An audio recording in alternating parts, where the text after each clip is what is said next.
ప్రభుత్వం ప్రత్యేక శ్రద్ధ పెట్టి అంగన్వాడీ సెంటర్లను ఏర్పాటు చేయగా కొందరు తమ విధి నిర్వహణలో అలసత్వం వహిస్తూ ఉండడంతో క్షేత్రస్థాయిలో ఊహించిన ఫలితాలు రావడం లేదు. కామారెడ్డి జిల్లా పిట్ల మండలంలోని అంగన్వాడీ సెంటర్ల నిర్వహణ ఇసారీతిగా కొనసాగుతున్నాయి. ఉదయం 9 గంటల నుండి సాయంత్రం 4 గంటల వరకు నిర్వహించాల్సిన అంగన్వాడీ సెంటర్లు టీచర్లు ఉండకపోవడంతో 12 గంటలకే ముగుస్తున్నాయి. ఉన్నతాధికారులకు సమాచారం ఇవ్వకుండానే టీచర్లు డుమ్మా కొట్టడంతో నిర్వహణ కుంటుపడుతుంది. అన్నారం గ్రామంలో గత 2 రోజులుగా టీచర్ రావడం లేదని, వచ్చినా 12 గంటల్లోపే వెళ్లిపోతుందని గ్రామస్తులు ఆరోపించారు.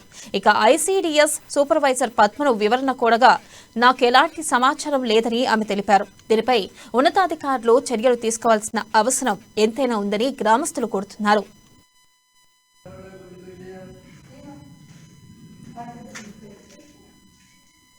వంట వండినావా? మరి వంట వండినావా?